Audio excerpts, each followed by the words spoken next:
Сайн байцгаана өрхөм сонсогчдоо. Спутник Монгол олон улсын радиогийн бизнес эдийн засгийн тэнхлэг нэвтрүүлгийн маань шинэ дугаар эхэлж байна. Өнөөдрийн манай тэнхлэг нэвтрүүлгийн маань зочин маш хүндтэй сайхан зочин байгаа.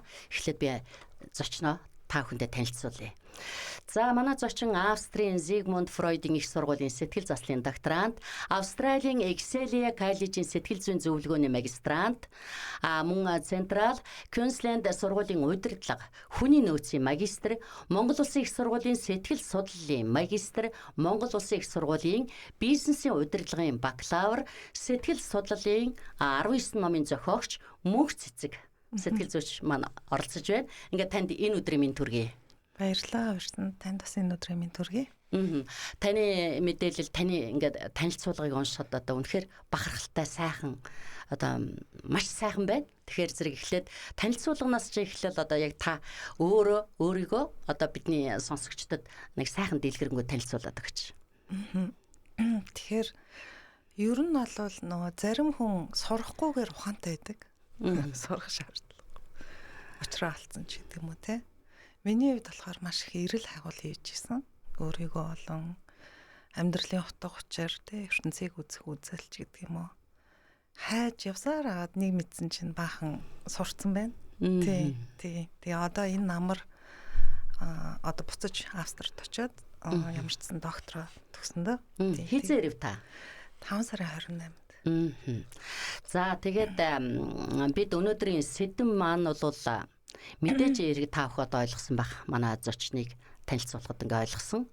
Ийм одоо сайхан сэтгэл судлаач маань оролцож байгаа. Тэгэхээр өөр төлбөрийн дарамт сэтгэл зүйд хэрхэн нөлөөлөх вэ гэдэг сэдвээр өнөөдрийнхөө ярилцлагыг эхлэе гэж бодож байна. Тэгэхээр зэрэг яагаад энэ сэдвийг сонгосон бэ гэхээр зэрэг одоо юу гэдгийг нэх үр төлбөр тавих нь, зээл авах нь буруу шүү гэж байгаа юм биш.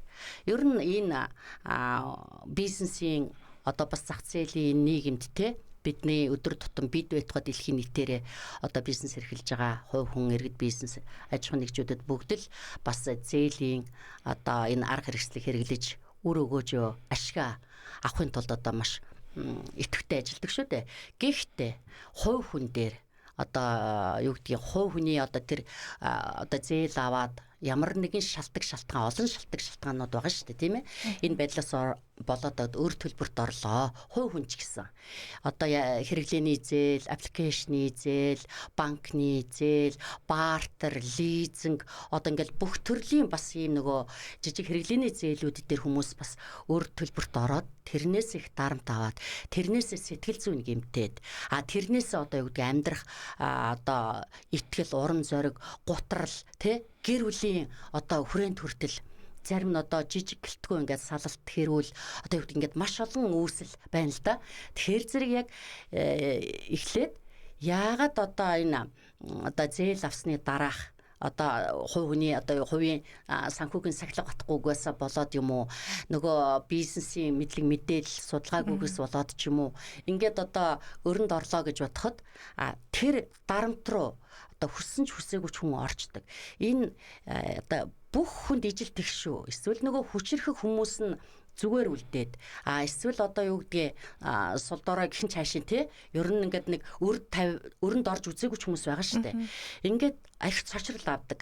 Маш олон хүмүүстэй таарад олон хүн надад бас нөгөө чат өчээд санал тавиад энэ сэтгэл зүйн та нэвтрүүлэг хийвэл ингэж асууж өгөөч. Одоо яаж өөрийгөө хянах вэ? Хянаж чаддаг вэ? Хямраад байна, нойр хүрдгөө гэд. За ингээд маш олон асуудал байна. Эндээс та нэг дэлгэрэнгүй сайхан бидэнд ярьж өгөөч.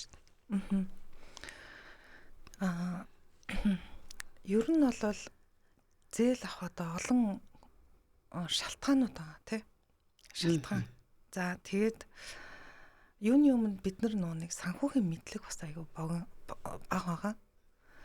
Тэгээд боломж ирсэн гэж харангуйтаа хэн нэгэнтэй зөвлөдөхгүй. Тэгээд бид нар чинь нэг хүний үг одоо хүлээж авахтаа их муу юм байна л да. Цаанаасаа нэг тийм болцсон. Тэгээд хүнд итгэдэггүй. Өөртөө бас мэдээд амаа гэхээр бас мэдэхгүй. Тэгээд мэдэхгүй мөртлөө бас асуух дурггүй тий. Тэгэхээр юуны өмнө зээл авах байгаа болон авцсан байгаа хүмүүст энэ одоо нэвтрүүлгийнхаа хамгийн эхлээд миний хүрэхийг хүсэж байгаа мессеж юу гэвэл зайшгүй санхүүгийн зөвлөгөө авах хүнтэй бай. Ямар нэгэн хөрөнгө оруулалт оруулах чагаа тий зээл авах чагаа үед. Яагаад гэвэл банкныхан ч юм уу хүнд бол яг тийм зөвлөгөө өгөхгүй, банк бас санхүүгийн байгууллагын ч гэсэн өгөхгүй. Тий. Тэгэхээр яг таны төлөө таны бүх одоо эрсдэл тийм ээ таны одоо боломж нөөцийг ингэж судлаад зөвлөгөө өгөх. Ер нь нэг 2 хүнтэй уулзах хэрэгтэй. Хамаагүй мөнгөний үг те. Яг тэгвэл том хөрөнгө оруулалт хийх чинь те зээл авах чинь. Санхүүгийн зөвлөгтэй бай. За хоёрт нь аваад нөгөө нэг юм байна л да. Бид нар чинь их юм өөдрөг хүмүүс штэ. Боолн бүтэн л гэж авч байгаа штэ. Тийм манай монголчууд ерөөсөө тэр тал дээр л тэнгэр заяад те. Ер нь халал тэгэл итгэдэг те. Өө болчихно гэл. Нэг юм санаа зовдгоо. Өөдрөг те. Тэгэхээр ингээд явж итэл амьдралын хувьд ингээд өөрчлөлтүүд гардаг. Тэ юу ч болж болно. Явцын дунд өвдөж болно. Ажилгүй болж болно. Тэ бизнес дампуурч болно ч гэдэг юм уу. Дэлхийн дайн эдийн засгийн байдлаас болоод. За энэ үед одоо Монголд зүгээр хараад тахад банкнууд тухайн хүний одоо асуудал дээр улбалаад им зөвлөгөө өгдөг юм байна л да. Тий. Эсвэл зээлийнх нь одоо нөхцөлийг өөрчилдөг ч гэдэг юм уу те. Тэгээд ингээд үнэхээр ингээд болохгүй наа гэтэнгүүд надад юу ажиглагдсан бэ гэвэл ингээд банкнаас ингээд байнга залгаад өдөр шөнөгөө. Гэхдээ би яг тэр үед юу хэнийг аюу хөрөвцсөн бэ гэвэл тэр залгаж байгаа тейлер залууг аюу хөрөвцсөн байхгүй. Хөрг амтыг хагасааны орой олж ин те. Энэ та өөр дээр одоо туслаж авч ирж байна. Амар хөргө тань дээр болсон явдал гэж ойлгож байна шүү дээ. Би ч одоо 1 жил 7 сар хаан банкнд нэг 100 эдэн сая төгрөг бэлгэлсэн байхгүй юу? Ер нь бол тий. Тий, хүнд тий. Тэгэхэд ингээ харахад би тэгээд чи тэг амардгүй юм ээ одоо өнөөдөр чи ингээд амралтын өдөр байж тэгэхээр үгүй их чи бид нар нэг юм зориг тавьсан гинэ. Одоо хаан банкны эцдүүдийг баяжуулах гэдэг нь шүү дээ. Ер нь бол тий. Цаа тутахаараа тэгээд тэр тейлер залуу тэнд өдөр шөнөгөө ингээл хүмүүсээр уцтаа. Одоо би бол зөвхөн нэг л хүн нагаа шүү дээ. Тэр олон зээлдэгчтэй тий. Тэгээ ер нь бол би найдваргүй зээлдэгч болсон байдгийг 2 өдөр нэг 2 сар дараалч нөгөө нэг бүтлгүүцсэн ба штэ. Тэр хугацаанд одоо 10 эдэн сар ингэж айгүй гой төлж аваад 2 сар бүтлгүүтэнгүүд би найдваргүй зээлдэгч болсон ч гэдэг юм уу те. Тэгээ яг ер нь бол тэг найдваргүй зээлдэгч болохоор нөгөө яг бизнес чинь доголдол гарсан уу? Тэг ер нь би бол зүгээр яг бизнес гэхээсээ илүү хөрөнгө оруулалт хийсэн байсан. Тэгэхээр миний хувьд бол яг буцаага зараад би яач хөрөг дарчихлаа юм л та ер нь бол. Тэгвэл тэр хүртлээ яг тэр бүх процессыг мэдэрч штэ. Тий, тэгээд явж байгаа зүгээр хамгийн гол зүйл нь юу вэ гэвэл чинь би ингээл нэг 10 эдэн сая төгрөг 20 сая төгрөг олонгууд хаан банк руу хингүүд хаан банк тэндээс тий ингээд нөө үнсэн зээлээс хасдаггүй. Хасж байгаа гэсэн юм юу та нэг тийм надад зүгээр яхад юу санагдсан бэ гэвэл нэг юм одоо хувь хүнийг ч юм уу ерөөсө боддгүй юм байна. Энэ бол ерөөсө нөө санхүүгийн алуурчин гэдэг шиг те хүчирхийлэгч гэдэг шиг зүгээр яаж энэ хүнийг сэгсрэх үү гэсэн шиг нэг тийм амар би тэгээд баярлаад байгаа шүү дээ. Найдваргүй зээлдэгч болсон. Йоо за баярлаа. Би угаасаа дахиж зээлмээргүй байна те. Анх тэр одоо нөгөө хүү төлбөр гэрээнийхээ үг ингээд танилцуулдаг шүү дээ. Тэгэхээр зэрэг одоо ингэж хуваалтан ийм учиртай шүү гэд ингээд бодвол танд танилцуулсан байлгүй. Яг би нэг өмнө нэг окей 50 саяын ч юм уу 30 саяын зээлмэл авч ирсэн тий. Тэр бол асуудал байгаагүй байхгүй. Ингээ Монгол яг ажиллаа явж хахад тэгтэл миний хувьд яг би юун дээр алдсан бэ гэвэл яг тэр чигээрээ орлого ингээ байхаа юм шиг санаад оюутан болцсон байгаа байхгүй юу. Гадаадад оюутан болцсон. Гэтэл нөгөө оюутаны амьдрал чинь ямар илээ те бид нар пирожки идэл буус итэл идэх шиг нөгөө гонцон тий яадаг шиг цаанаасаа л нэг өөр болчтой штэ. Яг нэг юм доктор хийгээл ингээл яг ном шаагааж байгаа хүн чинь нэг ажил бас хийгээд байдгүй. Тэгтэл нөө амьдралын юм өөрчлөлтөнд орцсон яг тэр үедээ авсан ч гэсэн улам л тэр одоо төгсгөөд те ингээд ирж байгаа нөхцөлд бол юун тэр мөнгө олох ажил хийх те ингээд тэгэхээр энэ байдал чинь надад нөлөөлсөн байхгүй юу. Тэгээд ингээд өгч чадахгүй болохоор чинь яг юу надад хэцүү байсан бэ гэвэл нэг хүмүүсээс зээлж эхлэх тий. Өөрөөр дарах гэдэг. Өөрөөр тий. Эхлээл ингээд одоо хамгийн л итгэдэг хүмүүсээс нэг зээл нь хоёр зээл нь тий. Тэгээд ингээд нөгөө сар болгоны 13-нд чинь 4,200,000 за дээр нь ингээд бусад одоо төлбөрийн сургалтын төлбөрийн зээлч гэдэг юм уу тий. Ингээд эхлэнгүүт чинь пөө тий евроос өмнө нь ийм амар дарамт мэдэрч байгаагүй грэкийг дарамт мэдэрсэн явж эхэлсэн л дээ. Тэгтээ яг нөгөө талаасаа би их өөдрөг хүмүүс тэнэг өөдрөг гэдэг шиг тий. Ингээл аваа болох нь штэ. Энэ юу ч штэ бараг ингээл явж идэл. Манай хүн хажууд юу гэж хэлдэг байсан бэ гэвэл 13 болохоор яг үнэндээ мөх цэцгээ чамаас илүү би шаналдаг. Нөгөө графикийн дагуу төлөлтийн өдрөө. Тий. Чи ингээл нэг ингэ явж байгаа юм шиг боловч бас яг цаагаараа чи өөрийгөө ямар байдалд оруулаад байгаа мэдэхгүй байна. Тэгэхээр би зөрсөөр агаад тэр хөрөнгө оруулалтыг хийсэн байхгүй юу. Тий. Тэгэхээр хүн гэр бүлийн 2 хүн заавал хөрөнгө оруулалтын дээр ер нь санал нэгдэх хэрэгтэй тий. Тий. Та бол одоо ярилцаад юу яагаад хүмүүс өөрөө л одоо мэдээд хийсэн юм уу? Тийм би одоо нэг асуудал биш. За тэгвэл одоо тэгээд ер нь бол өөрөө бас ингээд яг таны жишээн дээрээс ингэж үүсдэг юм байна. Одоо банкны өрөө төлөхийн тулд хүнээс энэ чинь хүн болгонд олон хүн дээр л тохиолддог асуудал шүү дээ. Бүгд л одоо гэхдээ одоо эндээс нөгөө албан дээрээ хоёлоо суурлаад тэгээд одоо цаашаа анхааруулах ч гэдэг юм одоо энэ зүйл рүү орё л доо. Тэгээд таны сэтгэл зүй яаж хямарсан тэн дээр? За би бол хямраагүй гэж бодож исэн байхгүй. Бодож исэн. Хизээ хүртэл би тэгж бодож исэн бэ гэвэл юмаа зараад бүх өрөөдөө ингээд шилжүүлэх гээд ингээд зогсож явах та. Ингээд бүр өөр ирэхгүй ингээд сандраал чичрээд тэ ингээд. Өгн гэхээс өгн яг нөгөө шилжүүлэх байгаа мөчөө штэ. Яг тэр үед би миний дотор ямар их юм юу хоримтлагдсан байсан бэ гэдгийг анзаарсан байхгүй. Хизээ хань бүр төлөхтэй юу? Яг төлж явах та. Дуус одоо төлөлт дуустай юу? Гэс сони. Тэр хоорондоо бол яг бас хямрал нойргүй хондог ч юм уу одоо ингээл амт хүнээс зовдөг ч юм уу. Ер нь хүн өрөнд орсон хүн чинь янз янзын юу гаргадаг штэ. Одоо та бол одоо надаар хэлэхгүй мэдж байгаа. Тэгэхээр танд одоо тийм юу гараагүй юу? Гараагүй. Тэгтээ би яг гарсан хүний жишээг дараа нь яриа заа. Миний үед яг тэгж мөнгө шилжүүлчихэд дараа нэг хэдэн өдөр юу ч хиймээргүй санагдсан баг. Ингээл бүх юм хасарсан тий. Тэр үедээ би өөрийгөө ингээд хүн чинь ийм хүний сэтгэл зүй ингээд хүн сэтгэл зүйгээ дарах тусам хүний биеэр илэрдэг.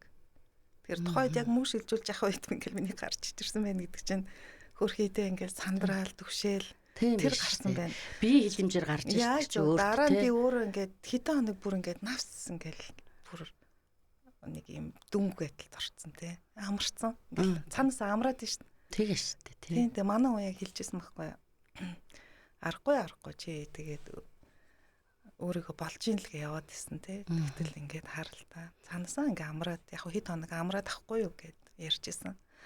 Манай найзын жишээ болохоор тэр найз маань өөрөө найзын жишээ рүү орохоос өмнө би нэг тодтогох юм. Одоо та өөрөө ийм ур чадвартай ийм өндөр түвшний сэтгэл зүйч хүн байж таа. Тэгээд бас яг саяны энэ нөхцөл байдалд одоо өрөнд орсон үедээ ингээд хямрааг байна гэж байна. Гэхдээ та өөрийгөө тэн дээр хүчээр хянаж одоо чадвар сэтгэл зүйч хүнийхээ хувьд ямар нэгэн арга хэрэглэв яаж одоо энэ мэдрэгдэхгүй байж сүүлд ингээд нэг бие хилэмжээр гарч ирв. Энэ хооронд над нэг нууц байгаа болол гэж бодогдоод байна л да. Ямар ч хүн хямрах байлгүй гэж бодоод би юм бол одоо амар хямраш та. Тэгэхээр та ямар нэг тийм нууц арга байна уу? Яаж өөрийгөө хянаж ийсэн бэ? За ер нь бол яг өрөнд орсон хүмүүс юуны өмнө ичхүр мэдэрдэг. Ичхүр тэр мэдээж л тий. Дараа найз төгшөөр санаа зовлт гээд одоо нэг үндсэн 5 мэдрэмж яваад байдаг байхгүй нойр бүдэгтэй ч гэдэг юм уу буруутгал сэтгэл готрол мэдэрдэг өөрийгөө буруутгах тий. Миний хувьд болохоор яг энэ үеэр би төгшөөрийн эмгэг гэдэг номоо биччихсэн. За айц төгшөөр тий сэтгэл готрол гэдэг бас ном биччихсэн ч гэдэг юм уу ингээ мэдээд байна штэ. За тэгтээ хамгийн надад яг давуу тал нь юу байсан бэ гэвэл би өөрөө айгүйх ажигладаг байсан байхгүй юу. Тэгээ юуг би мэддэг байсан бэ гэвэл энэ бол нэг юм мөнхийн асуудал биш ээ. Гарна. Өсвөл би гарна тий. Тэгээд ер нь бол за хурдан гарсан дээр юм байна. Энэ бол айгүй утгагүй хөрөнгө оруулалт юм байна. Тэ энэ 18% хүүтэй. Тэгээд нөө дэлхийн эдийн засагчдын одоо хийсэн 11%-аас дээш хувийн зээл хөрөнгө оруулалт бол дампуурл юм аа гэж хэлсэн байдаг юм байна шүү дээ. Тэгэхээр юу 18 те юу 11 байтугай 18% юм те. Тийм бас би бас дараа нь бодсон Монголд одоо жишээ нь бас энэ банкны эцэд нэрээ хүмүүгээ яаж болдгоо юм бахтаа гэдэг те. Хүүгээ буулгаад аа. Тийм нар түмнэ боддгоо бахтаа. Тэгэхээр одоо их манай сонсогчд хүмүүс бол одоо үзэгчд нэг зүйлийг бас ойлгох хэрэгтэй байхаа гэж би тодтогод хэлье. Бид нар энэ нэвтрүүлгээр ерөөс одоо хаан банкийг ч юм уу бусад банкийг ч юм уу те одоо та нар зээлэг бол та нарыг л байжуулах гэдэг ингэж байна гэдэг энэ санааг агуулж бол яг зорилгоо олгож хийгээгүй шүү. Энд одоо яалтчгүй нөгөө банкны үр төлбөр бизнесийн өгөө аваа гэхлээр заавал банкуд дөрдөгдөх болно тийм ээ. Тэр талаас нь бас ойлгох байхаа гэж бодож байна. Тэгэхээр та одоо энэ одоо бид нар таагалдгүй шүү дээ. Одоо эндээс бас зарим ингээд алдаа яг ганцаардсан асуудалтай үед биш үү? Маш олон одоо үр дүнтэй тэрийг одоо эерэг одоо болгох юм боломжууд гарч ирж байдаг тийм ээ. Таны хувьд бол одоо та тэр номоо бичсэн гэж байна. Хүн өөрийнхөө үзэж туулсан, яг мэдэрсэн тий. Тэр зүйлээ бичихэд бол ойр байх нь нэгдүгээр, хоёрдугаар та өөрөө мэрэгжлийн сэтгэл зүйчний хувьд бол энийг болоод бас яг тэр мэрэгжлийнхаа өнцгөөс оруулаад гоё номнууд бичсэн байх л та 19 ном гэдэг чинь тэндээс одоо бас яг юм одоо өөр дээрээ туулсан юга бичсэн байна шүү. Би бол уншааг болохоор сайн мэдэхгүй байна. Дараа заавал уншиж үзснэ. Тэгээд тэр хооронд одоо та нөгөө одоо найзынхаа жишээг ярих гэжсэн шүү дээ. Дундуур нь би баах юм ярьж. Та тэрийг үргэлжлүүлээд яриач. Таны саяын тэр банкнуудын талаар хэлдэг чухал л та. Чухал гэхгүй. Жишээ нь яг урд нь би Австралид амьдарч байсан те 5 6 жил. Тэр үед бол зээл мэйл гэдэг юм мэдэхгүй шүү дээ. Бид нар кредит карт ч ашигладаг байсан байхгүй би. Австрид амьдарч байхад яадаг вэ? Бид нар тийм зээл авах боломж ирдэг байхгүй. Оюутнууд доо. Тий. Тэнгүүд нөгөө нэг одоо картнаас даснаас шалтгаалаад 10,000 евро ч гэдэг юм уу 50,000 евро хүртэл ч гэдэг юм уу 100,000 гэдэг ингээд статусаас шалтгаалаад тэнгүүд жилийн хувь нь 3% баггүй юу? Бүтэн жилийнх нь бүр. Сарагч биш шүү. Тий. Тэгэхээр чин би ингээд нөгөө харьцуулж штэ.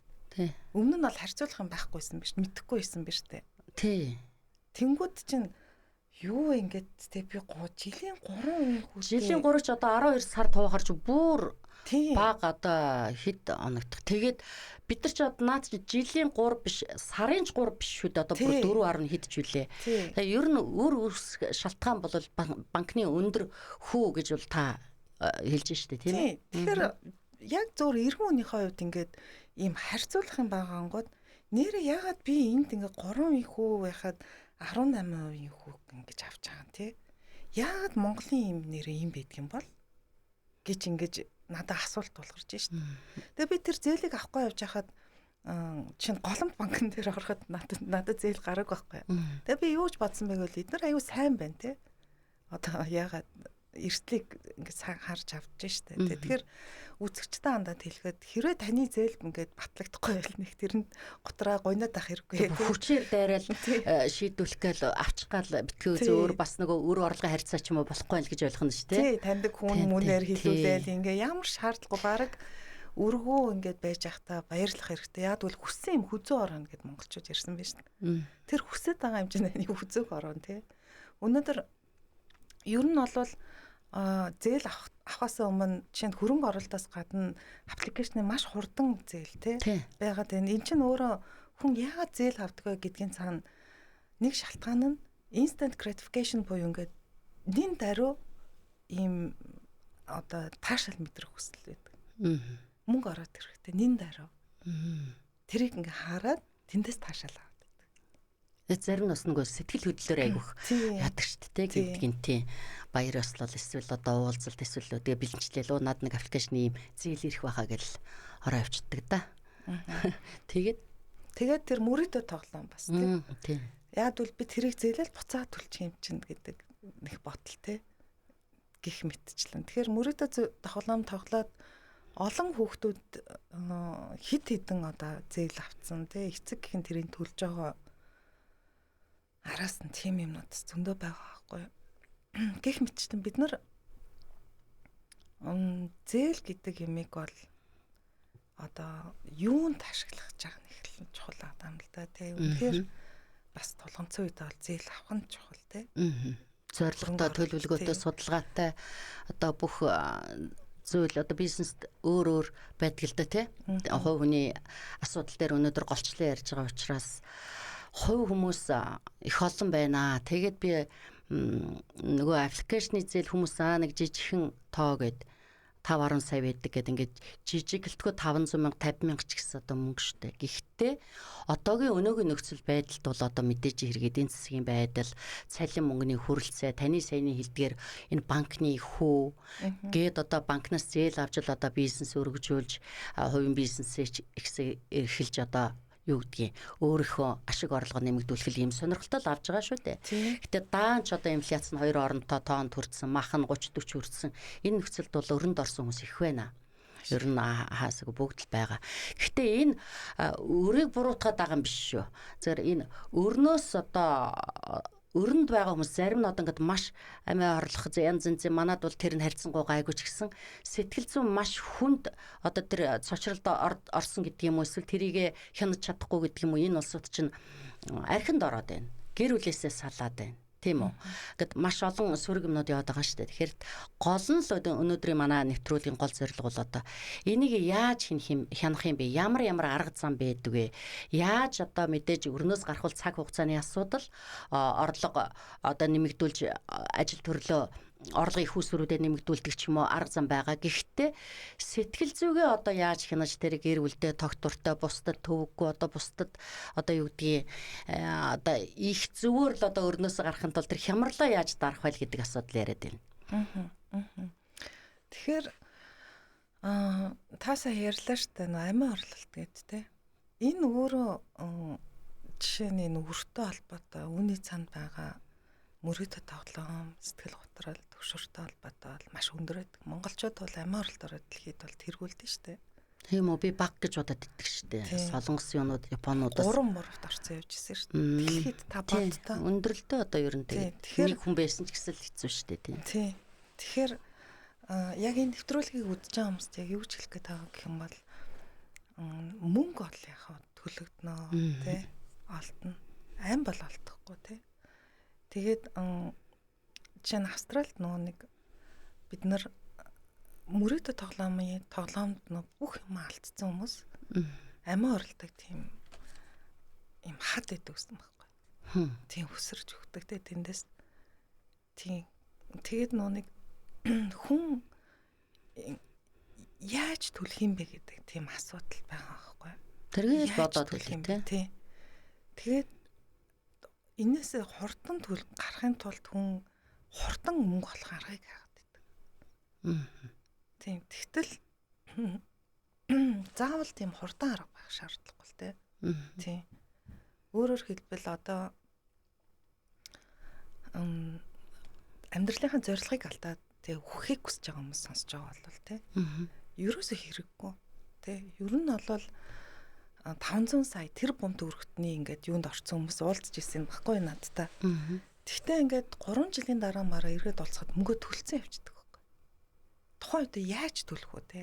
Ингээд би одоо яагаад ч төлөх чадахгүй штэ гэсэн бодол байгаа штэ. Тий. Хямарсан хүн чинь тий. Тэгтэл яг хэрвээ хүн юуны өмнө ерөөсөө одоо аргуудыг хэлээ л та тий. Хүн хүлээн зөвшөөрөх хэрэгтэй. Өөрийгөө ингээд одоо нүцгэрсэн байна гэдгээ, шалтан гэдгээ. Тэ одоо гадаадд бол bankruptcy зарлчихдээ штэ. Дампуурлаа зарладаг тэ иргэнчийн хувь байгууллагууд тэ. Монголд ч гэсэндээ би үнэхээр юу ч болцсон байна. Дээр нь хасахтай болцсон байна. За энэ хүлээн зөвшөөрөх гэдэг чинь нөгөө донтолт дээр бас хамгийн чухал алхам байдаг. Би архичаа гэдгийг хүлээн зөвшөөрөх гэдэг шүү дээ. Аливаа донтолтонд юу тий? Тэгэхээр үр зээлний энэ юу ч гэсэн яг адилхан. Тэгэнгүүтээ хамаатан садан одоо найз нөхөд бүх хүмүүстэй хэлж хэрэгтэй байгаа байхгүй. Тэгэх юм бол заавал баяр болохоор ширээц гал зугаалах гал тий. Заавал адилхан ингээл дээл өмсгөө тэгэх гээд ах шаардлагагүй байхгүй. Тэгтээ энэ хүлээн зөвшөөрлөлийн ард ичхүүр хүн мэдрэн штэ нөө үн цэнгүй байдал нэр үндэ алдна тий. Гих мэтчлэн нэр нүрэ баарна гэдэг шиг Ялангуяа монголчууд чинь нөө тим юмыг жоховчилдаг хүмүүст яаж энэ ичхүүрийг давах вэ гэдэг асуудал байгаа шүү дээ. Зарлахтайгаа холбоотой эн чи одоо бүгд нээлттэй ил гараад тавьчвал амар юм шүү. Тэгвэл дараа нь ичихгүй зовхгүй, нэрлэхгүй тий. Тэрийг одоо яг хүн хүний тэр чин зан аашаас хамаарах уу? Тий. Одоо зарим хүмүүс ч яадгийн би ингэсэн гэл бүр хинэггүй ингээл яачдаг. Зарим нь бол заашиг яаж иж байгаа л та нүдний улаа одоо энийг л нэг аргалж игээд ингээл чимээгөө нуугаал дүр эсгээл явах ч гэдэг юм. Ийм байдлууд ч одоо яг хувь хүний нөгөө аашсан характераас шалтгаалж өөр байх. Тий. Одоо чинь хичих мэдрэмжтэй хамт хүнд би бол муу гэдэг бодол орж ирдэг байхгүй. Муу хүн. Өөрөөр хэлбэл хүн өөрийгөө үн цэнэгүй гэж бодож эхэлдэг. Тийм учраас хүн мэдээж чичгэвтер байдалд орноо тий. Өмнө нь ингээл найз гэжсэн хүмүүс уцаах байлдаг ч гэдэг юм уу тий. Ярха байлдаг. Тэр чинь юм гоох гэж л гэж тухахт тий. Тэгэл учиргүй ингээл чимэн гэсэн хүмүүс чим уу болцсон явж идэх ч юм уу тий. Тэгэл инхээр ч хүн ингээд үн цэнэ алддаг байхгүй мэдрэмж авдаг. Тэгэхээр хүлэмж хүрсний дараа халах нь юу гэвэл хүн яа харахгүй нөө үн цэнэ нэмэхтэр анхаарч эхлэх хэрэгтэй. Өөрийгөө хөгжүүлэх. Ном унших. Тэгээ өмнө магадгүй хийдгүй байсан юм аа тий. Тэгэхээр би муу юм биш ээ тий. Би хүн болгон алдаа идэг. Одоо та манай хангалттай ээж сургалтыг сонсноогүй юу? Энэ хангалттай сайн буюу good enough гэж хэлдэг. Тэгээ энэ үг маань юу гэлдэг вэ гэвэл хүн болгон алдаатай. Төгс ах боломжгүй. Зүгээр юу хангалттай вэ гэвэл алдаанаасаа суралцаж өөрийгөө үлгэрлэн тий үр хөвгтөдтэй харуулах нь чухал юм аа гэдэг ийм үг байхгүй юу? Хангалтаасаа ээж гэдэг үгний цаа тутах нь. Тэгэхээр хүн болгон алдаа гаргадаг. Би өнөөдөр буруу хөрөнгө оруулалт хийсэн байна. Би алдаа хийсэн байна тий. Би донцсон байна. Өвчин туссан байна. Тэгээд энэ өвчөндөө автаад би зөндөө мөнгө алдсан байна тий. Тоглоод ч гэдэг юм уу. Тэглээгээд би өөхөх ёсгүй. Өөхөх тийм заалттай шахгүй. Харин энэ алдаанаасаа суралцаад өөрийгөө хөгжүүлээд үн цэнэ нэмээд явах нь чухал. Тэгээд хүн болон бас яг ингэж мэддэг ч гэсэн нөгөө сэтгэлд хэмжүүр байхгүй. Тэгээд сэтгэл бол өөрөөсөө хэмжигддэггүй одоо тий бас нүдэнд харагдахгүй, гарт баригддаггүй гэж яддаг штэ. Тэгэхээр зэрэгэл энэ одоо алдчихлаа алдаан дээр тэгин за би хямарч болохгүй шүү. За би хүчтэй нэгэд мэдээд байгаа ч гэсэн өөр ирэхгүй одоо нойр хулждаг юм уу? Эсвэл гинэт өөрөөгөө нэг хянаж чадахгүй нэг уур урддаг ч юм уу тий? Гэр үлдээ хажууд хайн ижилтэй ч гэдэг юм уу? Хамаг одоо юугаа гаргаад нэг өөрийн мэдлэг нэг үйлдэл одоо гаргадаг ш зан авир гаргаад энийг л одоо яаж одоо шинж тэмдэг гэж байх вэ? Яаж хяндгийг одоо та бол бас өөрөө олон хүмүүст мэдээж энэ танд хандж ирсэн байх л та. Тэгэд энэ хамгийн одоо хянагддаггүй бүр хичээгээд болохгүй байгаа үед бол одоо яах ёстой гэдэг юм болоо. За нэг хамгийн эхлээд би хүн санхүүгийн талаар тий шийдвэр гаргахдаа санхүүчтай уулзаа гэж ирэлжсэн. Яг үүнтэй адилхан сэтгэл зүйн асуудал байгаад байвал тэр нь өөрөө одоо өдөр тутмын шийдвэр гаргалт, ажил, харилцаан дээр мэдрэгдэхүйцтэй ийм хохирол учруулж байвал заавал сэтгэл зүйчтэй уулзах хэрэгтэй. Мэргэжлийн сэтгэл зүйчтэй л уулзах. Тэгэх юм бол нэгт бид нар цаг хэмнэн харилцаагаа хамгаална, ажлаа алдахгүй. Тийм, тэгээд санхүүгээ хэмнэх байхгүй. Ер нь бол тэгэхээр заавал мэргэжлийн сэтгэл зүйчтэй. Тэгээд би ингээд яг хардаг байхгүй юу? Хүмүүстэй уулзаад ингээд яг нөгөө нэг сэтгэл зүйчийн хувьд ингээд хүмүүс монголчууд бид нар ч айгүй юм хараад хүмүүс гэдэг байхгүй. Хараад байдлын тийм шинж юм их байдаг.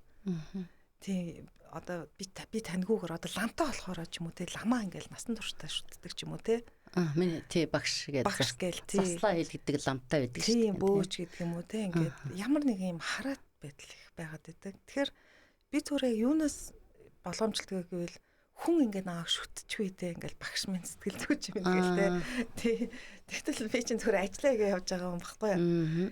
Тэгээд ингээд хүн гайгүй болчих юм бол 1-2 уулзаал за одоо нэг шаардлагагүй те тавчраа олчихно. Магадгүй нэг 6 сарын дараа уулзмаар байл холбогдорооч гэдэг юм уу. Тэгдэг байхгүй юу? Чиглүүлээд чиглүүлждэг. Тэг яад бол айгүй энгийн юмнууд гэдэг байхгүй юу? Ингээл ойлгочих штэ. Тэр чинь ингээл нэг амар ингээд сэтгэл гэдэг чинь яг гүн уудам ахуй зүйлч гисэн. Тэрийг ингээд эн чинь ийм ингээд ингэнгүүт хүмүүс айгүй урд монголчууд чинь гүйлг ухаан сайтай штэ. Ер нь бас бүр тийм нэг амар бас хүмүүс биш байгаа байхгүй юу? Тийм одоо таны энэ энгийн гэдэг үг чи их гоё таалагдлаа. Ер нь амьдрал өөрөө бидний өдөр тутмын үйл ажиллагаа, үйл явдал хүнтэй уулзах, за тэгээ нөгөө өрөнд орох одоо юу гэдэг янз янзын бохондод хүмүүс маргалдах ч гэдэг асуудлууд бүгд л байдаг учраас бүгд л мэддэг. Энд чинь өөрөө энгийн байгаад байгаа байхгүй. Тэр энгийнийг яг хоо шинж тэмдэгтээ нарийн судлагтаад судалсан одоо энэ мэрэгсэн сэтгэл зүйч нар бол нөгөө гаднаас нь нөгөө хүн болоод өөрөө бухимдсан хувьд бол мэдэхгүй шүү дээ. Мэрэгжлийн хүмүүс бол мэдээж сэтгэл зүйч нар хараад энэ их энгийн юм гэд ингээд харилцан яриад тахлаар нөгөө хүн мэрэгжлийн хүн гэдгээс ч гэсэн одоо сэтгэл санааны үүднээс хүлээж авахд ойр биш үү тийм үү. Тэгэхгүй хажуудах нь ч юм уу эсвэл найз нь наа чи их энгийн штэ чи ингээд тэгвэл хүн ойлгохгүйгүй энд нэг өөр юм байна над асуудал гэд ингээд их хүн дээр бодоод идэг асуудал байдаг тийм ээ бас. Аливаа юм их хүн дээр бодохоор надад ч гэсэн тийм зөндөл тохиолдож лээсэн л да. Ерөөсөө ялангуяа ингээд нөгөө залуу байхад бол юмыг их юу гэдэг бүр олон хоногоор ингээд боддог зөвхөн дээр төвлөрөөд өнгөрсөн байсан ч хамаагүй бодоод идэг. Тэгээ аандаа бас ингээд юм уншаад юм сонсоод бас ингээд эргээр өөрөө бас юм үзээд ирэхэд зэрэг хүн ойлгодог юм билээ шүү дээ. Ер нь бол те. За энэ өнгөрсөнд бол ач холбогдол өгөх юм байна гэдэг юм. За өнгөрсөн гэдгээс одоо бид тэгвэл за ингээд сэтгэл зүйн одоо тогтвортой, хяналттай гэр бүл, өр хөөхд, нийгэмд хааж байсан гэсэн одоо тэр яг нэг тэр төлөв тэр байдлаа хадгалж ийм одоо тогтун сайхан явахын тулд тийм хүмүүс байдаг тийм ээ байдаг. Тэгээ зарим нь бол бясалгалтай холбож ярьдаг. Зарим нь бол мэдээж хэрэг өдөр болгон л ингээ асуудал байхад сэтгэл зүйчтэй яриад байхгүй шүү дээ. Тэр одоо хувь хүний нөгөө зан ааш гэхээс илүү одоо юу гэдгийг гэр бүлийн тогтвортой өөр одоо олон шалтгаантайгаа энэс шалтгаалах уу? Яаж одоо зарим хүмүүс нь тийм байгаад идэг вэ? Яаж зарим хүмүүс тийм оволцоор байгаад идэг юм бол? Тэгэхээр хүрээлэл нийгмийн хүрээлэл гэж чухал те. Нийгэм. Тэгээ Монголд ирэхээр ерөөсөө уйдах завгүй те. Ингэж хараад хэрүүл, ингэж хараад зодоо гэдэг шиг те. Зам дээр ч тий, ажил дээр ч, гэр дээр ч, гэр оронд ч тэр гэдэг тий. Бухимдах юм те. Үгүй ийм юм ойлгохгүй юм уу? Гэлтэй ингээ бүр үгээ бардаг ч юм уу те. Тэгэл тэрэндээ ингэж нэмэдэхэд арайлал те. Өөрөө ч гутраал барыг сүултээ тэгэл за ер нь ингээд нийгэмдээ уусаад ч гэдэг юм уу ингээл хүмүүс нэг ашигнал ярьдэн штэ. Чинь гадаад болохоор тих ямар шаардлага өгөх байхгүй юу? Стресстэй уурлах мөхөмдөх ч юм уу те. Хүрээлэл л штэ. Хүрээлэл. За нийгэм тийм нэг гэрийн хүрээлэл штэ. Гэр доторх хүрээлэл. Гэртээ хорлоо те ингээл орсон чи амар ааштай ээж аав нь нарих чинь тэгэл эсвэл ах дүүнэр нэгдэг ч гэдэг юм уу ингээл нэг нь байнга өглөөлэдэг ч гэдэг юм уу те энэ хүрээлд ороод хүн тэгээд энийгээл доктортай хагаад байна гэж аахгүй шүү дээ тэгэл сүултээ бухимдаад бүр өхөн эзтэй те тэгэхээр энэс цаашлаад яг нөө хувь хүний өөрийн маань өөрийнхөөстэй нөө даван тулах чадвар айгуу сайн Монголд бол те би болохгүй л дархлаажуулах хэрэгтэй юм тийм ээ. Сэтгэлийн дархлаатай болохгүй тийм.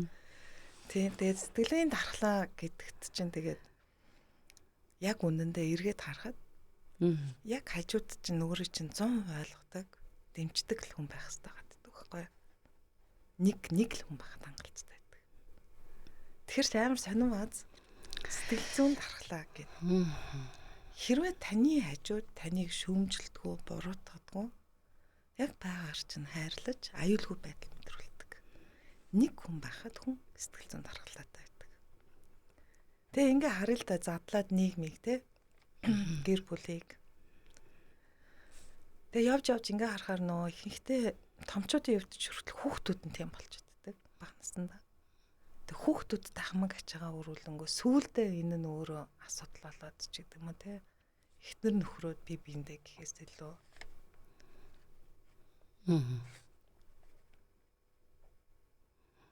ер нь тэгэхээр танд нэг тийм хүн байна уу? Надад бол байгаа л да. Би одоо их тийм одоо юу гэдэг нөгөө хамгийн үнэч хөвгүүд бол үр хөвгтүүд л байдаг. Тэгээд тэрэнд бол бүр би 3 хүүтэй. Мэдээж юм бас алдаа оноотой зөндөөл бас л бустай адилаар л ингэж амьдарч байгаа шүү дээ. Тэгэхээр зэрэг ерөөсөө таны хэлдгээр тэр урам зориг үр хөвгтүүдээс авдаг шүү. Бүр маш их авдаг. Дээр нь би бас 2 эгчтэй одоо би ярилцлаганд орж байгаа юм шиг болчих яач юу. Тэгээд ингээд эгч нар маань гэр бүлийн маань мэдгүй манай гэр бүлийнхэн ер нь бол алдаа оноогоо ингээд ярихаар зэрэг мэдгүй би энд их төшиг болдог. Чадхаасаа чадахгүй хүртэл тэр чи ерөөсөө заавал одоо юу гэдэг юм янз янзын одоо би ингээд хаалгаанд ороод янз янзын байдалд орно шүү дээ. Бас тэгэхэд тэр тоолонд бол бүгд дэрвэхээр байхаар зэрэг айгуу тийм сэтгэл их сайхан. Дээр нь өөрөө дандаа л миний ямар сайн дэнэ хэлдэг байдаг байхгүй. За болондоо болно. Болондоо болно. Тэ. Тэгээд өнгөрсөндөө биш. Урагшаа бас л ингээл өөдрөг тэмүүлэл ингээл хүчтэй байхыг нөгөө хичээ энтер гэл тэгээд төснө хичээгээд байх юм байхгүй. Ер нь тэгээ болондоо л гэсэн бол тэгэл болдог. Давхар ажил хийгээл ингээл ажил голохгүй. Хийгээл ингээл явдаг.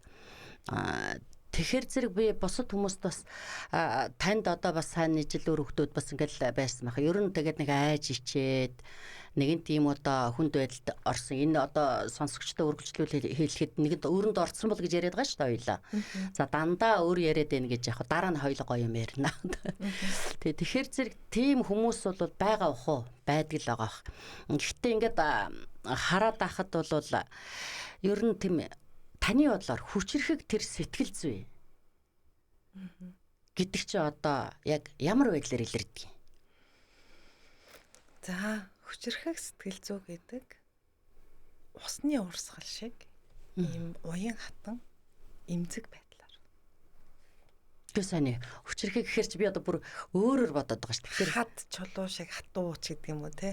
Бат бүх гэж. Та нараа гэл ингээд дайрах юм болоо гэж тэрийг л хүчрэх сэтгэл зүй гэж ойлгоцсон өөр юм байна тийм ээ. Тийм. Эсрэгээр. Тэгээд хүүхчиг. Тийм үү. Тийм. Хүүхдүүд ч маш хүчрэхэг сэтгэл зүгээрээ. Маш ихтэй. Тийм. Тэд бүгдийг чадна. Бүгдийг мэднэ. Уяатан. Зөөлөн уяатан хайр дүүрэн одоо тийм бүгдэд итгэдэг тий. Энэ нэг юм гоё ариун тий. Тэг хүн хөксөрхөөр хүүхчиг болдог гэдэг шүү. Энд чинь бас монголчуудын нүгээс аяг утгатай. Тий. Хүүхчиг хөөрхөн жоохон чихэр өнгөд баясдаг ч юм уу тий. Жоохон юм талархдаг. Хүүхдүүд тийм шүү дээ. Одоо эндээс ингээд ургуулад хоёлаа гэр бүлийн одоо тэр харилцааны янз янзын олон харилцаанууд гэдэг шүү дээ тий. Одоо нийгэмд аюултай харилцаанууд байна. Айхтар одоо энэ одоо мөрөд та түрүү хэлжсэн мөрөдөд тоглоом донтолт гэл ингээд янз янзын асуудлаас болсон энэ гэр бүлийн асуудал бас хэцүү байна. Гэр бүлийн асуудал. За тэгээд тэн дээрээс одоо ингээд нөгөө сошиал ертөнцид дижитал одоо энэ технологийн үед чинь ингээд яг зарим хүмүүс бол энэ сошиал орчинд ингээд бүр гэр бүлийнхэн ч хүнийг гэр бүл одоо үр хүүхдүүдээр ч тэр бие биенээ ингэсэн тэгсэн гэл ингээд ил тод лайвдал бичлэгийг гэл ингээд гараад байгаа. Яг одоо манай нийгмийн яг энэ эмзэг хэцүү асуудлууд манай гэхгүй дэлхийн нийтээр л байна л да. Ер нь сошиал орчин хөгжиж ийм байснараа нэг тэр одоо юу гэдгийг олон гарч ирж байгаа болохоос биш урд нь ч байсан шүү дээ. Та энэ дээр одоо яг юу гэж боддог? Одоо манай Монголд одоо тийм зарим энэ яг солиорцсон энэ галзуурцсан дээд доод дарга зэрэг одоо хин хөнгөл лайвдал ингээл янз янз юм ярьдаг л да. Гэр бүлийнхэн доторх юг. Та энийг одоо яг юунаас болж үүсэж гин гэж боддог вэ нийгэмд? Яг нөгөө нэг чинь эхнэр нөхөр хоёр байлаа гэхэд нөхөр нь одоо эхнэрээ сонсохгүй ойлгохгүй хаяавчлаа штэ өөр хүнтэй олцсноо болоогүй. Тэр эмэгтэй өөрөө ингээд өөрийгөө ойлгох хэрэгцээ байгаа байхгүй гомдол тий. Нөхөр нэг нь сонсохгүй юм уу эхнэр нэг нь сонсохгүй бол одоо тэгээд өөрийн хамгийн ойр байгаа сошиал дээр л тавьж байгаа л да. Тэгэхээр одоо чи намайг сонсоосоо ч юм уу те эсвэл өөрийгөө хамгаалах нэг арга байгаа байхгүй юу? Эсвэл өөрийгөө өмөрхийн тулд ч юм уу тий хоёр тал нь хоёулаа. Тэгэхээр гэр бүлийн хүмүүс хоорондоо гоё нөө ярилцах чадвар угаасаа байхгүй шүү дээ Монголд тий. Ярилцаж ойлгоод за ингээл нэг гоё тэрвэрлдээ салах ч гэдэг юм уу. Чи чамд аж аргал үсэ яа. Тэ надад би яс надад аж аргал тэнгуү чамдас аж аргал үсэ яа гэд. Тэ тэгэл ингээд яа тэгвэл хайр гэдэг тэр нэг гоё юмар үнслэгдэж суучаад тэгээд түүнийгээ ийм үзэн яталтаар төгснө гэдэг чинь тухайны төлөвшил байгаа байхгүй. Тэ төлөвшил. Бид хоёр магадгүй үзэл баримтлалын хувьд таараагүй байж болно. Амьдралын үн цэний хувьд таараагүй байж болно. Тэ? Гэхдээ бид хоёрт хайр бол байсан, үнэн байсан. Одоо бол байхгүй байна гэд ингээд ийм төлөвшил, хувь хүнийхэн төлөвшлийн л асуудал байгаа юм л да. Тэгээ нөгөө талаасаа хүтийг хүртэл ингээд хатахад ингээд нөгөө нэг яана гэдэг үлээ тэ. Өрүүлцэн гэдэг. Ингээл өөрийгөө хамгаалаад ч юм уу нэг ганц хоёр хүмүүсийг мэддэг ингээл хардаг байхгүй юу. Гой уянгалал юм бичээл. Тэнгүүд нөгөө нэг хүнэндээ өдөөс нь чи бойлж үз өөрөө юм байж гэл ингээл хэрүүл яваад. Тэгээ эн чинь өөрөө зүгээр л нийгмийн л үзэгдэл юм л да. Тэг хүн зүгээр эндээс юг харах хэрэгтэй гэвэл үнэхээр хүчрхэл левел тэрийгэ цагдаад мэддэг гэр бүлийнхэнтэй илэгддэг шийдэгдээд өөрийгөө ойлгохыг хүсчихвэл юуны өмнө бол зүгээр нөгөө тэмдэглэл хөтлөөд ч юм уу те олон нийтэд цацгаасаа өмнө эсвэл утсан дээр нөт дээр бичээд ч юм уу би наадах л өдөөстэй хүлээхэд байлаа тэр гадагш нь гаргаж гэр бүлээсээ гадагш нь гаргаад тэгээд дээр нь нийгэмд бүр ингэж одоо юу гэдэг ирээдүйн болсон өөр хүүхдүүд хүний өөрөнгөө хүүхдүүд залуус үзээд тэрэн дээр ингэж одоо юу гэдгийг нөгөө юун дээр батган ингэж шавж байгаа маягтай ингэж шавлдуулсан дор бол би яг таныг наадах чинь бүр дэлгэрүүлж яриасаа гэж хүсээд байна. Одоо тэр бодлоо юу гэдгийг одоо нөгөө ном болгодог юм уу? За нөгөө зохиол бичдэг юм уу? За эсвэл өөрхөн бухимдлыг цаасан дээр Ястад энэ өдөр тэглээ хувийн өдрийн тэмдэглэл дээр бичдэг юм уу? За эсвэл хажуугаар нь яг өөргөө юу гэдгийг би хөгжүүлэх өөрийнхөө хоббиг дагах юм хийдэг юм. Одоо янз янзын юм арга сайхан зөвлөгөөнүүд байгаа байх л та. Тэгээд та яг энэ зөвлөгөөнүүдийг л одоо бидэнд хэлж өгөөч. Тэгэхээр одоо салалт их байгаа энэ үед те хүмүүс салахта тэр гоё юм дурсамжийг авч үлдээд тийм муухануудыг нь бол заахтай те би ч тэнэг байсан тэр ч тэнэг байсан гэд нэг уучлаад тэгж салуулаас зөвхөн болов гэж санагддаг байхгүй юу. Тийм яадаг вэ? За нөгөө талаас нь намайг нөгөө хүчрхийлэгч юм уу нарцисст ч юм уу одоо сэтгцэн юм өрөөгөө нөгөө бөөс гэдэг шиг бөөсний түүх гэдэг шиг нөгөө тэрүүг орчоод идэх байхгүй юу. Тийм хүнтэй байлаа гэхэд заастаа салж байгаа нэг юм гээл хурдхан шиг салаал те. Олон юм яриад ах шаардлагагүй гэдэг л та ер нь хүмүүс ярьдаг байхгүй юу. Тийм. Тэгэхээр сошиал ертөнцөөр одоо тэрийгээ угаасаа одоо ийм байгаа да бодит ертөнц сошиал ертөнцийн хоёр ертөнцид бид нар амьдарч байгаа шүү дээ. Тэгээд тийм. Тэгэхээр олон хүмүүсийн сошиал ертөнцийн бодит ертөнцөөс илүү одоо итгэвтэй байгаа мөнгө олдог тий. Тэр нэг илүү итгэвтэй байгаа шүү дээ тий. Тэг өглөөсөө тэрэн дээр харах өглөөний сайхан амарсноо гэл ингээл тий. Гэх мэтчлээ. Тэрхэнтэйгээ мэдлж амжаагүй ажил утсаа аваад фэйсбુક дээр өнөөдөр өчигдөр хин юу тавь ямар мэдээлэл вэ гэж хардаг болсон тийм ээ. Тийм. Тэгэхээр тэр сошиал ертөнцид амьдарч байгааг бид нар хязгаарлах боломжгүй байхгүй юу? Бараг улам л илүү хүмүүс сошиал ертөнцид амьдрна тий. Тэр бид нар донтол ном дээр бичижсэн нэг яг ийм энэ харин ертөнц буюу те энэ сошиал орчныг хэрэглээний талаар нь соёлыг бид нар түгээх нь чухлаа. Соёл. Одоо та хэлээд хэрүүлээ ингээд юм уу? Хувийн амьдралаа дийлхэн зөв зөв бас буруу.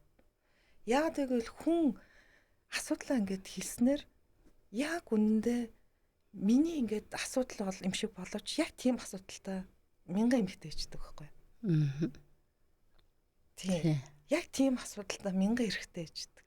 Тэр бас ялгамжтай л байгаа л да тий сэрэмжлүүлэх анхааруулах үүднээс илж байгаа нь бол зөв мэдээж хэрэг зүгээр нэг шалдэр болдор хоёр өөрсдийнхөө гэр бүлийнхаа юг бас ярих бол түмэнд тэр айлын юг бас хэрэггүй шүү дээ ер нь бол ач холбогдолгүй зүйл тэрийг уншаад нэр энэ ч яг миний асуудал байна миний сэтгэл хөдлөл бас гарч ш нөхөртэй хэлхийг хүсдэг юм уу гомдол тий тэрийг уншаад хүмүүс тайвширж идэг заримх нь уур өрөөд штэ өө та нарын хэрэг надад ямар амаа тий тэгвэл зөвхөн л хаалах гэж байгаа байхгүй. Тэрэнд нервт хэрэггүй байхгүй. Тэрийг харж. Тий. Тэгэхээр юм гэдэг ч өөрөө хоёр талтай байгаа шүү дээ. Тэгээ магадгүй тэр хүн тэгж дэлгэчээд олон хүн дараа нь харамсдаг байхгүй юу? Юу би яах гэж энийг дэлгэвэ те. Өстө хичээд ичгэрт байдалд ороод өөрийгөө буруутгаал бас хэцүү л байгаа шүү дээ. Эсвэл нэг хяналтгүй бухимдсан үедээ тавьсан гэдэг шүү дээ. Ингээд эсвэл хатуу үедээ ч гэдэг юм уу те. Тэгэхээр одоо за тэг ер нь тэр одоо яах вэ? Тэг хүн тэгээл хэцгээл ингээл өнгөрөөж арахад тэр юмд ач холбогдол өгөх шаардлагагүй байхгүй тий.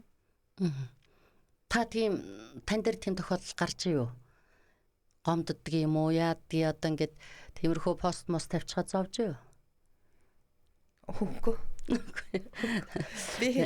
Би нэг пост оруулж ирсэн. Хүчирхийлэгч ээж гээд. Тэгэхэд миний пэйжнээс 100-аад хүн ингээд хэдэн цагийн дотор ингээд дислайк болоод шууд намайг тэгээд ингээд бүр бүүлийдж орж ирсэн байхгүй юу. Ээж хүн хүчирхийлэгч гэнэ гэж юу яадаг? Энэ яг солиот таахаа. Номын маркетинг байсан уу? Үгүй. Зүгээр. Би зүгээр өөрийн яг мэдэрчээсэн ээж нар хүүхдүүдтэйгээ яаж харьцдаг, яаж үнэндээ хүчирхийлдгийг ингэж бичсэн байхгүй юу. Тэр чи одоо ковидын өмнө билүү ковидын үеэр айгу шинэ үзэгдэл байсан байхгүй юу. Яг тэгвэл ээж бурхан байсан байхгүй юу. Ээж бол одоо бүх одоо их усэр амьдралын тий ох одоо юу гэдгийг гэтэл ээжийг авчиад хүчирхийлэгч гэсэн чи энэ муу юу вэ гэд. Гэтэл яг үнэндээ бодит байдал дээр тэгээд би тэрийг харчаад гэд нөө өөрийгөө бодох ч юм уу тий ингээл би янз бүрээ хэлүүлэх шүү. Үгүй энэ үнэн байхгүй гэж би бодсон учраас маш тууштай битсэн. Одоо яагаад ингэж бодож байгаа? Айгүй олон баримтаар фактаар тий. Одоо миний хүүхдийн хөгжил ном дээр хүртэл байгаа байхгүй тий. Биччихсэн. Тэгээд дараа нь харин манай ээжүүд буцаад ингээд өмөрч орж эхлээд хэд хоногийн дараа 2-3 хүмүүс ингээд анзаараад идэм билээ шүү дээ ажиглаа яах нь гэл тий. Тэгээд дараа нь миний одоо пэйжний лайк нь 200-аар нэмэгдсэн шууд. Нэг дахин хэлдөөч гэдэг юм уу тий. Яг тэгвэл үнэн байсан байхгүй юу? Үнэн байсан учраас. Одоо нэг би сая нэг ном ширхсэн шүү дээ. Ээж маань өгсөнд би баяртай байна гэдэг ном гарсан. Таны ном уу? Үгүй. Энэ нөгөө Америкийн нэг жүжигчин. За. Тэгээ тэр алдартай сонсоогүй юм байна шүү. Тий, жүжигчин. Өөрөө ээж нь сэтгцэн юм гэхтэй байсан байхгүй юу? Тэгээ хянагч. Өөрийн нод олгоод ингээд мөнгө олох зорилготой ч юм уу те. Одоо бид нар хүүхдээс та хүчтэй мундаг мөнгө олох гэл нэг амар тарамттай тэгдэж штэ. Яг би хинбэ гэдэг орон цагийг өгдөггүй те. Чи мундаг л ах хэвээр гэж зүтгүүлээд байдаг. Тэгсэн чинь тэр охины хувьд болохоор ээжтэйгээ амьдралын туршид асуудалтай байсан. Дээр нь идэх хэмгээг болон донтолттой байсан те. Тэгээд ээжийг нас орсны дараа тэр номыг ингээд гаргасан маань л та. Гэтэл тэр ном нь өдөртөө дуусаад дараа нь 7 хоногийн дотор 200,000% зарагдаад одоо 3 сая гаруй ингээ борлогдсон байгаа байхгүй юу. Тэгэхээр ээж болгон одоо тийм сайн бэдгүй байхгүй юу. Энд чинь сэтгцэн эмгэгтэй ээж байна. Архичин ч гэдэг юм уу те. Завсрын эмгэгтэй ч юм уу, нарцист ч юм уу. Тэрийг ялгахгүй л байсан л та тухайд монголчууд. Тий. Тэгтээ харамсгаар байсан. Тэгтээ дараа нь би яг өөрийнхөө үзэл бодол дээр яг бат зогснороо за энэ нэг гоё юу хахарчлаа те хүмүүс энийг бас хүлээж аваад ийм хүүхдүүдэд архинд гүйлгээл харанхуй одоо хүүтэнд тийм ээ гэрээс нь хөл нүцгэн хөөж гаргаад хонолж байгаа ээж нар байна штэ. Ийм ээж нар байгаа. Эсвэл зүгээр маш баян хүүхд нь харт амигчин болцсон. Нэр төрөө бодоод аав нь одоо улсын хурлын гишүүнч гэдэг юм уу те. Тэнгүүд хүүхдээ гэрээсээ гаргадаг. Хорцсон ч юм уу. Яг тэгвэл тэр өөрсдийнх нь статус байр суурьнд ингээд юу үсэх гэдэг штэ. Turbulence те. Тэгэхээр тэр бол хүчирхийлэл байхгүй. Тэр хүүхдэд одоо те тусламж хэрэгтэй. Тэгэл гэртээ хорж байгаа л нэг аваад гадагшаа нисээл те ингээд яадаг ч гэдэг юм.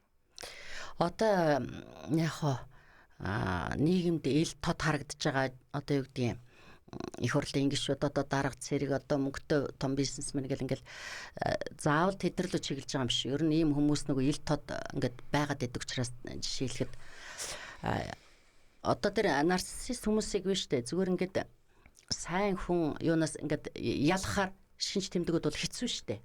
Одоо мэрэгжлийн хүмүүс л ялгадаг баг.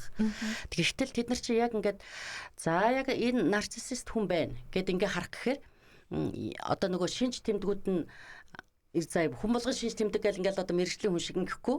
Гэхдээ яг өөрийгөө төвөөлгөөд өөрийгөө магтуулаад бусдыг магтаад бусдад та чи ийм тийм хүн шүү. Гэгэмэн чи миний хамгийн сайн чи бол надад туслах ийм хүн гэл ингээд ерөөсөө өөр ч гэсэн шинж тэмдгүүд нь байдаг штэ нөгөө хүн чинь өөрөө онцгойрдог ч юм уу. Гэтэл тэр хүмүүст чинь бас өөрсдөө мэдхгүй юмуд яваад байна. Онцгой байж болно тийм үү. Тэр нарциссист хүмүүс чи өөрсдөө ингээд айгүй өндөр түвшний тэгж ярих юм бол бас соёл арга техник одоо юу гэдгийг характер цаанаасаа суудсан нэг юм байна шүү дээ тий.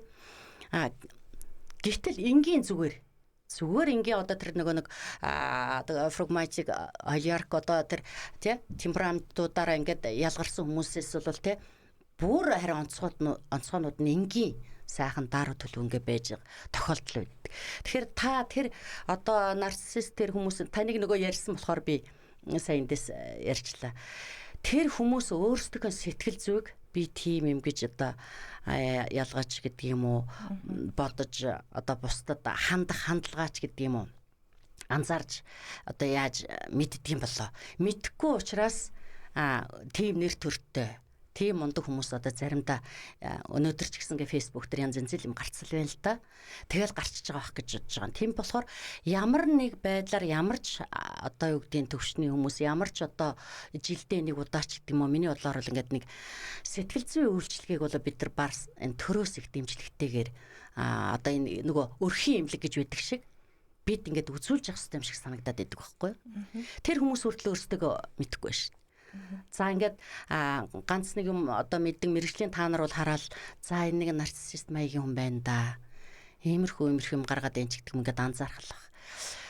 Та тэрэн дээр юу гэж боддог вэ? Би бүр нийгмийн хүрээнд одоо энэ өрхийн имлэгт бол одоо нийгэм юм хурдцтай өөрчлөгдөж байна. Одоо энэ төр бүр AI хиймэл оюухан гарч ирээл хаанаас ч юу ч хийгээл баг хиймэл робот хүмүүс гарч ирээл зөвлөгөө янз янзын өгöd өгдөг зөв бурууга энэ олон мэдээлэлс авч чадахгүй. Энэ чинь бас сэтгэл зүйн нэг дарамт болчихж байгаа.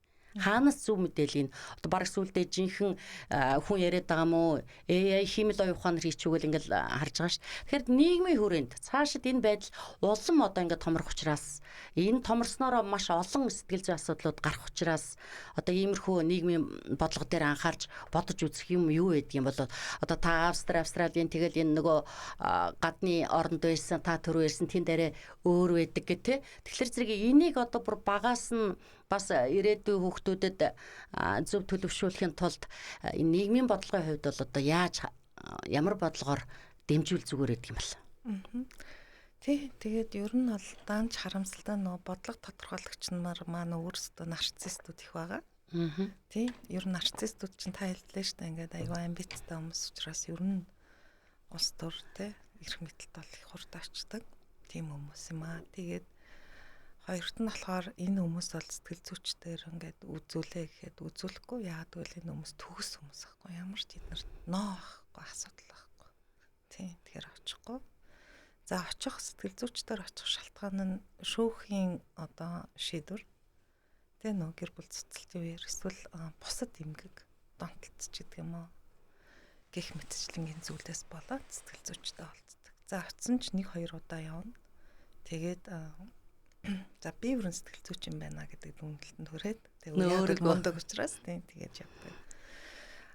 Нөгөө талаасаа яг бид нар одоо нарцисст хүнийг хараад мэдэх гэж тэгж штэ. Мэдэх боломжгүй байдаг. Яг за би бол ингээд мэрэгжлийн хүмүүс бол нэг хэдэн үг солиод бол шинж мэдэрэн тий. Тэгтээ ер нь бол тэд нар чинь маш гоё харьцаад хүмүүс гэдэг байхгүй босод хүмүүс. Харин эн чинь өөрөө хосын харилцаан дээр илэрдэг юм гээд байхгүй. Нарцисст хүнийг хамгийн сайн мэддэг хүн нь хосн гэдэг. Тий, хосн гэдэг. Тэгтээ хосн яг нарцисст гэдэг зүйлийг мдээгүй байхдаа өөрийгөө буруутгаал, тий, өвдөөл, сэтгэл готраал. Айгуу тийм зовлонтой, маш их юм биеийн өвчтөө ч юм уу болцсон явж хагаад надад асуудал биш энэ нарцисст хүнтэй би амьдарч ирсэн байна гэдгийг мэдсэний дараа өөр байд өөр болж эхэлдэг байхгүй. Тэгэхээр энэ бол нарциссистууд бол хосын харилцаан дээр илэрдэг юм. Босод бүх хүн гоё харагддаг байхгүй. Зөвхөн хажуудах ихнэр юм уу нөхөртөө багийн тайлчдаг байхгүй ихнэр нөхөр. Мэдээч нэ хажуудах хүн өдөр шөнөгүй аав чинь тий. Тэг гайхаал ингээл бэжэтэл ингээл өстө нөө бокс зогч юм шиг нүр амгүй ингээл тий. Үг хэл юу хараад мэдээж хэрэг одоо зодохгүй шүү дээ. Яг үл тэр чинь нэр үндтэй амар хайртай хүмүүс учраас цагдаа магдас шүүх болох дургүй байдаг байхгүй. Үг болон бусад зүйлэр тий санхүүгээр. За сэтгэл өвднө хүн болгоно л одоо сэтгэл өвднө. Сэтгэлийн өвчин гэж ярьдаг тий. Сэтгэлийн өвчин, сэтгэлийн тэр өвдөлтийг одоо юу гэдгийг оншилж, эмчлэх одоо ийм шаардлагатай мэдээж. Тэгэхээр одоо хүн өөрсдөө өвдлөө гэж бас мэдэхгүй үйл хөдлөл одоо тэгэл биеийн хилэмж бүх юмараа гаргаал яадаг л да. Нэг бол галзуу солиот юм шиг дуулаад бүжиглээл одоо юу гэдгийг уугаал ингээд янз янзын байдлаар илэрдэг. За ингээд харамсалтай нь та тэрий ярилцах цаг дууссан байна. Ингээд 60 минут маань маш хурдан өнгөрцөн байна. Тэгээ өнөөдөр манай Sputnik Монгол 92.5 олон улсын радиогийн урилгыг хүлээн авч бидэнд хүрэлцэн ирж сонирхолтой сайхан ярилцлага өгсөн танд баярлалаа. Танд амжилт хүсье. За баярлалаа.